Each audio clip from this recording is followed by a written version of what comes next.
ಬೈಲಹೊಂಗಲ ನಗರದ ಹೊಸೂರು ರಸ್ತೆಯಲ್ಲಿ ಬರುವ ವಿಜಯ್ ಸೋಷಿಯಲ್ ಕ್ಲಬ್ನಲ್ಲಿ ಭಾರತೀಯ ಜನತಾ ಪಾರ್ಟಿ ಹಾಗೂ ಜೆಡಿಎಸ್ ಪಕ್ಷ ಬೈಲಹೊಂಗಲ ಕಾರ್ಯಕರ್ತರಿಂದ ಅಭಿನಂದನಾ ಸಮಾರಂಭವನ್ನು ಹಮ್ಮಿಕೊಳ್ಳಲಾಗಿತ್ತು. ಸತತವಾಗಿ 3ನೇ ಬಾರಿಗೆ ಪ್ರಧಾನಿಯಾಗಿ ಆಯ್ಕೆಯಾದ ಶ್ರೀ ನರೇಂದ್ರ ಮೋದಿಜಿ ಅವರಿಗೆ ಹಾಗೂ ಬೆಳಗಾವಿಯ ಲೋಕಸಭಾ ಕ್ಷೇತ್ರದ ನೂತನ ಸಂಸದರಾಗಿ ಆಯ್ಕೆಯಾದ ಶ್ರೀ ಜಗದೀಶ್ ಶೆಟ್ಟರ್ ಅವರಿಗೆ ಹಾಗೂ ಕಾರ್ಯಕರ್ತರಿಗೆ ಅಭಿನಂದನಾ ಸಮಾರಂಭವನ್ನು ಏರ್ಪಡಿಸಲಾಗಿತ್ತು.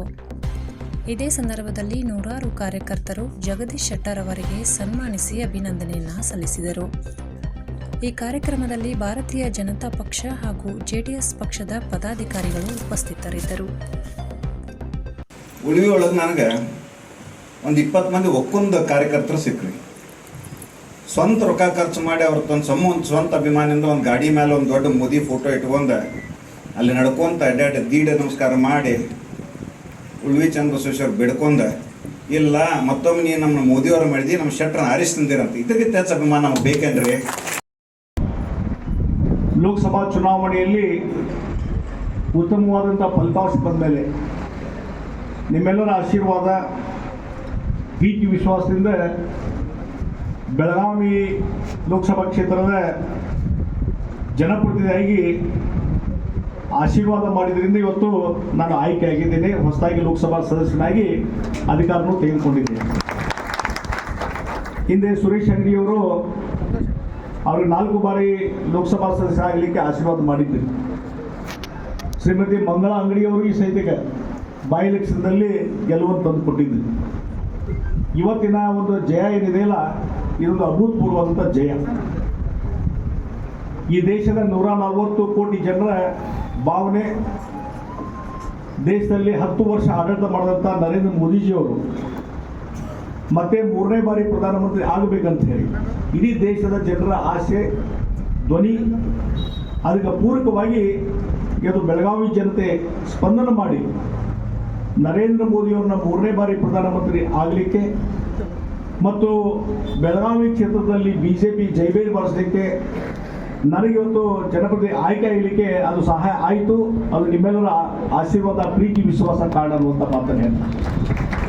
ಅದಕ್ಕಿಂತ ಹೆಚ್ಚು ಬೈಲಹೊಂಗಲ ಜನತೆ ಗಂಡು ಮೆಟ್ಟಿನ ಸ್ಥಳ ಇದು. ಕರ್ನಾಟಕದಲ್ಲಿ ಬೈಲಹೊಂಗಲ ಅಂದ್ರೆ ಭಾಳ ಜನಕ್ಕೆ ಸ್ವಲ್ಪ ಹೆದರಿಕೆ ಐತಿ, ಗಂಡು ಮೆಟ್ಟಿನ ಸ್ಥಳ ಅಂತ ಹೇಳಿ. ಹೀಗಾಗಿ ಇಲ್ಲಿ ಬೈಲಹೊಂಗಲ ಜನ ಏನು ಮಾಡ್ತಾರೋ ಅಂತ ಹೇಳಿ ಭಾಳ ಜನ ನಮ್ಮ ನಾಯಕರು ಅವಾಗ ಭೇಟಿಯಾದಾಗ ಹೇಳ್ತಿದ್ರು, ಏನು ಸ್ವಲ್ಪ ಬರ್ಬೋದು ರೀ ಅಂತಂದಿದ್ರು. ಸ್ವಲ್ಪ ನಾ ಹೇಳಿದೆ ಬೈಲಹೊಂಗಲ ಲೀಡ್ ಹಾಕಿದ್ರಿ, ನೀವು ಇಲ್ಲಿ 3 ಮಂದಿ ಒಂದಾಗಿರಲ್ಲ, ಈ ಸ್ಥಳ ಮೇಲೆ ನಿಮ್ಮ ಕಾನ್ಫಿಡೆನ್ಸ್ ಇಲ್ಲ ಅಂದ್ರೆ ಇನ್ನೇನೇ ಮಾಡ್ತೀರಿ ಇಲ್ಲ. ಯಾಕಂದ್ರೆ ಇಲೆಕ್ಷನ್ ಬಂದಾಗ ಹೇಳ್ತಿದ್ವಿ 3 ಮಂದಿನ ಕಾರ್ಯ ಕೂರಿಸ್ಕೊಂಡು ಅಡ್ಡಾಡಿದೆ ನಾನು. ಆದರೂ ಯಾಕೋ ಒಂದು ಸ್ವಲ್ಪ ಎಲ್ಲೇ ಒಂದು ಕಡೆ ಕಾನ್ಫಿಡೆನ್ಸ್ ಕೊರತೆ ಇತ್ತು. ಯಾಕಂದ್ರೆ ಜನರ ಮನಸ್ಸು, ಜನ ರೆಡಿ ಆಗ್ಯಾರ ಓಟ್ ಹಾಕಲಿಕ್ಕೆ. ನಾವು ಸ್ವಲ್ಪ ಹಿಂದೆ ಮಾಡಕತ್ತಿದ್ವಿ. ಇಡೀ ಕ್ಷೇತ್ರ ಜನ ರೆಡಿ ಆಗಿದೆ, ನಂಗೆ ಗುರ್ತೈತಿ. ಒಂದು ವಾರದಲ್ಲಿ ಎಲ್ಲ ಕ್ಷೇತ್ರಕ್ಕೆ ಹೋಗಿ ಬಂದೆ ನಾನು. ಆ ಜನರ ಮೂಡ್ ಏನಿರ್ತದಲ್ಲ ಅದನ್ನು ನಾವು ತಿಳ್ಕೊಬೇಕು. ಯಾಕಂದ್ರೆ ನಾನು 6 ಇಲೆಕ್ಷನ್ ಮಾಡಿದ್ದೀನಿ. ಆ ಜನರ ಮೂಡ್ ಮೇಲೇ ನಾವು ಇವತ್ತು ಈ ಇಲೆಕ್ಷನ್ ಹಿಂಗೆ ಆಗದೆ ಅಂತ ನಾನು ತಿಳ್ಕೊಂಡ್ಬಿಡ್ತೀನಿ.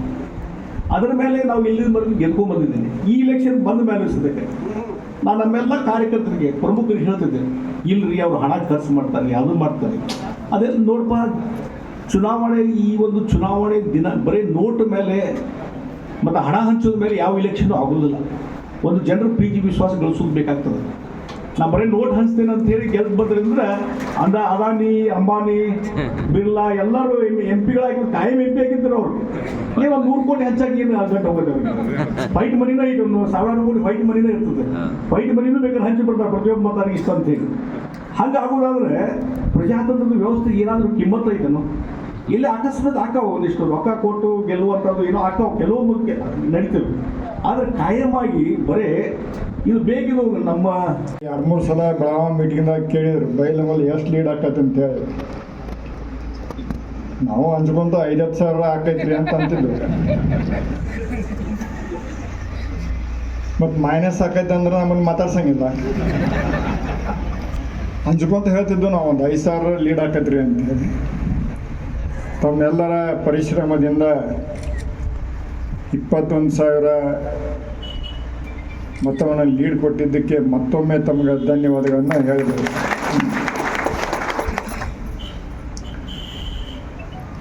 ಶಂಕರ್ ಮಾಡಲ್ಗೆ ಅವ್ರು ಹೇಳಾಕತ್ತೀರ ಅವ್ರಿಗೆ ಒಟ್ಟು ನನಗೆ ಕಲ್ಲು ಹೋಗಿಸ್ಬೇಕು ಅನ್ನೋದು ಭಾಳ ಉದ್ದೇಶ ಇರ್ತದೆ.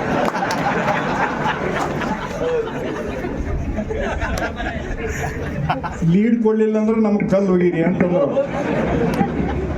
ಅವ್ರಿಬ್ರು ಗಿಡ್ಡದಾರ ದಾಡ್ತಾರ, ನನಗೆ ಕಲ್ಲು ಬೀಳುವು. ಅದಕ್ಕೆ ಅವ್ರು ಹೆಂಗಾರ ಮಾಡಿ ನನಗೆ ಕಲ್ಲು ಹೋಗಿಸ್ಬೇಕನ್ನೋ. ಆದರೆ ಅದೇನ ತೇರಿ ಏನು ಸರಿ ಆಗಲಿಲ್ಲ ಅದು. ನೀವು ಕಲ್ಲು ಒಗ್ಯಾಕೋ ಹೋಗಲಿಲ್ಲ, ನಮಗೆ ಒಗಿಸೋಳಾಕೋ ಹೋಗಿಲ್ಲ. ಇನ್ನೊಂದು ವಿಷಯ ಹೇಳ್ಬೇಕಂತಂದ್ರೆ, ನಾವು ಭಾಳಷ್ಟು ಪೇಪರ್ನಾಗ ಓದ್ತೇವೆ ರಾಹುಲ್ ಗಾಂಧಿ ಅವರು ಪಪ್ಪು ಅವ್ರಿಗೇನು ರಾಜಕೀಯ ಜ್ಞಾನ ಇಲ್ಲ ಅಂದರೆ ಒಂದು ನಮೂನಿ ಸಣ್ಣ ರೀತಿಯಿಂದ ನಾವು ಮಾತಾಡ್ತೇವೆ. ದಯಮಾಡಿ ಅದನ್ನು ಆ ರೀತಿ ವಿಚಾರ ಮಾಡೋಕ್ಕೆ ಹೋಗೋರು. ಅದು ನಿಮ್ಗೆ ತಪ್ಪು ಕಲ್ಪನೆ ಐತಿ, ನಮ್ಮದು ತಪ್ಪು ಕಲ್ಪನೆ ಐತಿ. ಇದರ ಷಡ್ಯಂತರ ಇಡೀ ನಮ್ಮ ದೇಶದ ಆರ್ಥಿಕ ಸ್ಥಿತಿಯನ್ನ ಹಾಳು ಮಾಡ್ಬೇಕು ಅನ್ನೋದು ವಿಚಾರ ಅದ ಅವರು. ಇದೇನು ಫ್ರೀಬಿ ಏನೈತಲ್ಲ, ಇದನ್ನ ಇಲ್ಲಿ ಇಂಡಿಯಾದೊಳಗೆ ತಯಾರು ಮಾಡಿದ್ದಲ್ಲ. ಇದು ಅಮೇರಿಕ ವಿಜ್ಞಾನಿ ಪೆಟ್ರೋಡ, ಹೀಗೆ ಅನೇಕ ಚೈನಾದ ವಿಜ್ಞಾನಿಗಳು, ರಷ್ಯಾ ಹೀಗೆ ದೊಡ್ಡ ದೊಡ್ಡ ವಿಜ್ಞಾನಿಗಳು ಕೂಡಿ ಇದನ್ನ ಸ್ಟ್ರಾಟಜಿ ತಯಾರು ಮಾಡ್ಯಾರ ಅವರು. ಭಾಳ ಒಂದು ಅಭೂತಪೂರ್ವವಾದಂಥ ಒಂದು ಜಯವನ್ನು BJP ಪಾರ್ಟಿಗೆ ತಂದು ಕೊಟ್ಟಿದ್ದೀವಿ. ಇವತ್ತು 3ನೇ ಬಾರಿಗೆ ನಮ್ಮ ದೇಶದ ಹೆಮ್ಮೆಯ ಪ್ರಧಾನಮಂತ್ರಿಗಳಾದಂಥ ಮೋದಿಜಿಯವರು ಅಧಿಕಾರ ಗ್ರಹಣವನ್ನು ತಾವೆಲ್ಲ ನೋಡಿದ್ದೀರಿ. ದೇಶದ ಒಂದು ಯಾವ ರೀತಿ ನಮ್ಮ ದೇಶ ಮುಂದುವರಿಬೇಕು ಅನ್ನೋವಂಥದ್ದನ್ನು ತಾವೆಲ್ಲ ತೋರಿಸ್ಕೊಟ್ಟಿದ್ದೀರಿ. ಇನ್ನೊಂದು ಸ್ವಲ್ಪ ಮೆಜಾರಿಟಿ ಫುಲ್ ಆಗಿದ್ದು ಇನ್ನೂ ಎಲ್ಲರೂ ಭಾಳ ಖುಷಿ ಇರ್ತಿದ್ರು. ಸ್ವಲ್ಪ ಹೆಚ್ಚು ಕಡಿಮೆ ಎಲ್ಲೋ ಒಂದಷ್ಟು ಕಡೆ ಎಡವಿದ್ರು. ಆದರೆ ನಮ್ಮ ಬೆಳಗಾವಿ ಜಿಲ್ಲೆ ಜನ BJP ಪಾರ್ಟಿಗೆ ಯಾವ ರೀತಿ ಮೊದಲಿಂದ ಒಂದು ಸಪೋರ್ಟ್ ಕೊಟ್ಕೊಂಡ್ಬಂದ್ರೆ ಹಂಗೆ ಯಾವ ರೀತಿ ಅಂಗಡಿಯವ್ರನ್ನ ಹೆಚ್ಚಿನ ಬಹುಮತದಿಂದ ಆರಿಸಿ ಕೊಡ್ತಿದ್ರೆ, ಅದೇ ರೀತಿ ಈ ಸಲ ಜಗದೀಶ್ ಶೆಟ್ಟರ್ ಅವ್ರನ್ನ 1,80,000ಕ್ಕಿಂತ ಹೆಚ್ಚು ಮತಗಳಿಂದ ಆರಿಸಿ ಕೊಟ್ಟಿದ್ದಕ್ಕೆ ನಮಗೆಲ್ಲರಿಗೂ ಇವತ್ತು ಧನ್ಯವಾದಗಳನ್ನು ಹೇಳಲಿಕ್ಕೆ ತಾವೆಲ್ಲ ಕೂಡಿದ್ದೀವಿ.